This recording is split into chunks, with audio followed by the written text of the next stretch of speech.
Oke, halo semuanya, selamat datang di channel Info Anime Update.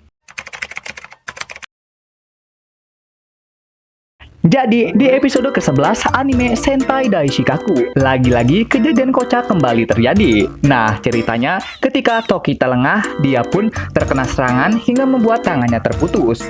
Karena putus, dipanggillah wakil Ranger Pink untuk melakukan penyembuhan dan untuk selengkapnya kalian saksikan dulu aja deh. Joy, robbery, party, Panacea.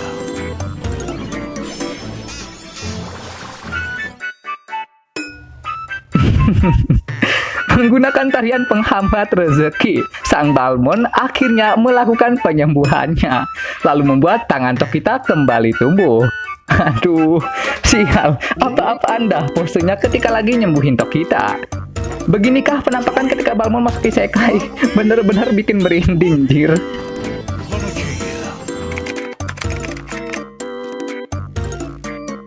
Masih dari anime Sentai Daishikaku. Oke, kita flashback dulu ke episode 1. Tahukah kalian bahwa dalam anime Sentai Daishikaku episode pertama ada satu adegan yang lumayan kocak sekaligus bodoh yang dilakukan Power Rangers, yaitu menantang mobil Tayo untuk berduel. Ya emang sih, penampakan mobilnya itu kecil imut mirip Tayo, cuman mau gimana pun dia itu mobil loh. Dan kalau lu nabrakin diri, ya jelas dong bakalan terpental. Namun anehnya di sini, para penonton yang melihat tindakan bodoh yang dilakukan Power Rangers ini bukannya bertanya-tanya gitu, betapa bodohnya Power Rangers, lah ini malah khawatir dan mengira mereka akan kalah. Wah, beginikah idol power? Walaupun mereka salah, tapi karena ngefans semata, bangkainya malah dibelain.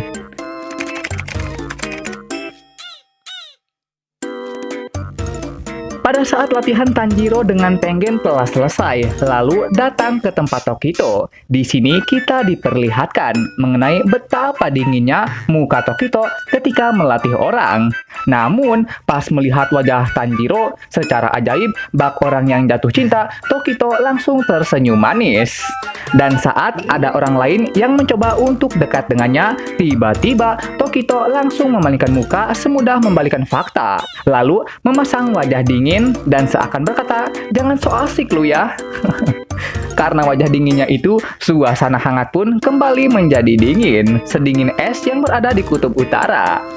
Lalu fakta selanjutnya, Gyomei Himejima ternyata adalah orang buta. Anjir, baru tahu loh bahwa mata Himejima ternyata buta. Mimin kira tadinya alasan kenapa matanya bisa putih ya emang karena desainnya aja gitu, yang dibuat kayak gitu. Namun setelah Himejima menceritakan masa lalunya pada Tanjiro, barulah terungkap bahwa mata putihnya bukanlah desain semata, melainkan memang sudah tak ada cahaya di dalamnya, alias buta.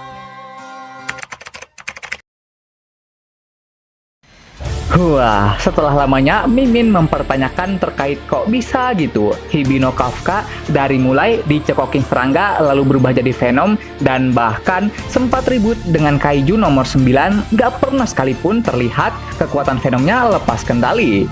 Eren Yeager aja kalau mau ngegunain kekuatan Titan mesti dan harus beradaptasi cukup lama biar kekuatan Titannya bisa dia kendalikan. Lah ini Abang Kafka dimulai dari kemasukan serangga lalu jadi Venom, gak pernah sekalipun terlihat kekuatan Venomnya lepas kendali. Kayak mode easy banget gitu.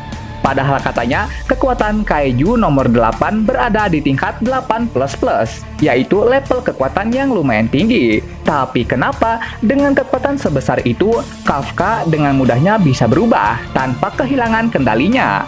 Dan kalaupun kendalinya hilang, itu pun dikarenakan adanya campur tangan dari si blonde bangsat yang menghajar Kafka hingga pingsan.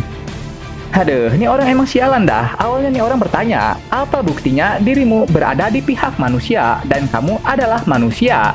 Ya dengan jelasnya, karena Kafka bisa mengendalikan kekuatan Venomnya dan tidak menyerang manusia.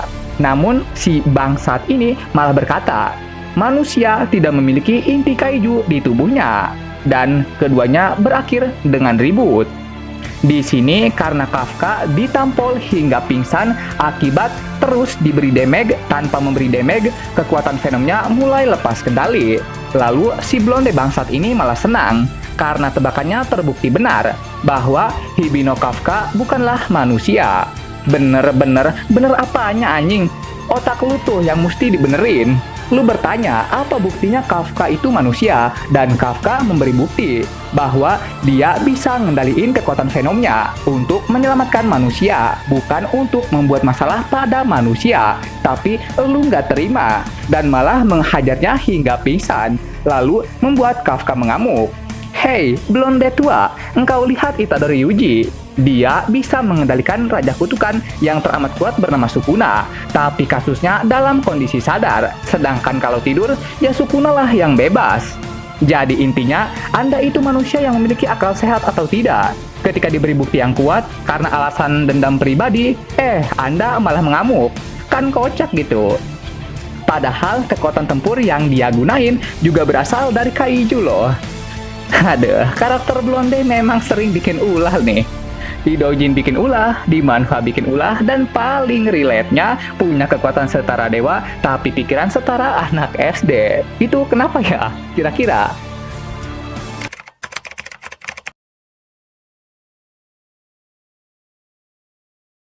Setelah memutuskan untuk melawan Fang Minggi menggunakan teknik yang rada cabul, taunya Shimura Kouta malah ditampar kenyataan bahwa semua tekniknya nggak ada satupun yang mempan padanya.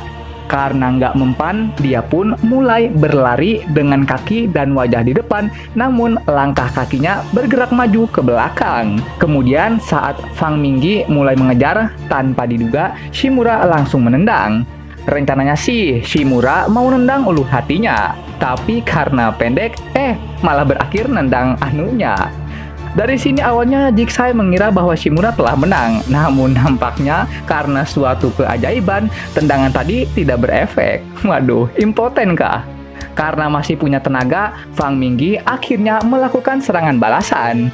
Dan Shimura yang hilang keseimbangan akibat diangkat, mulai mencari-cari sesuatu yang sekiranya bisa dia pegang. Dan emang ada yang bisa dia pegang, namun entah mengapa hal ini malah membuat semuanya terdiam. Karena kejadian tadi, ketiganya mulai duduk di sebuah gang. Di sini, Fang Minggi bertanya pada Shimura, akankah mungkin baginya untuk mendapatkan seorang pacar? Melihat Fang Minggi menangis begitu tulus, Shimura pun mulai mengeluarkan air matanya. Begitupun dengan Jigsaw yang juga mulai ikutan menangis.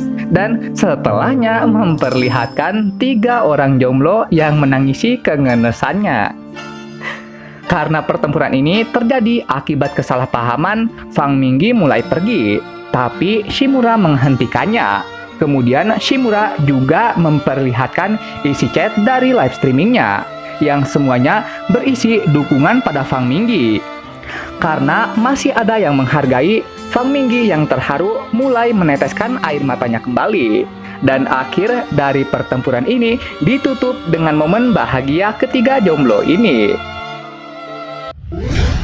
Dan itulah tadi adalah beberapa fakta menarik seputar anime yang terjadi di bulan ini. Sebenarnya sih masih banyak banget gitu fakta lainnya. Hanya saja masih belum Mimin tonton animenya. Dan setelah Mimin maraton untuk nontonnya, mungkin akan Mimin rangkum kembali dalam bentuk pembahasan. Oke, gitu aja. Oke, sekian pembahasan kali ini. Dan jangan lupa juga untuk menekan tombol like dan subscribe-nya ya. Biar Mimin ini lebih semangat lagi ketika membuat videonya. Dan agar kalian juga bisa mendapatkan update video terbaru mengenai berbagai pembahasan menarik seputar anime di channel ini. Dan sampai jumpa lagi di video selanjutnya. Dah!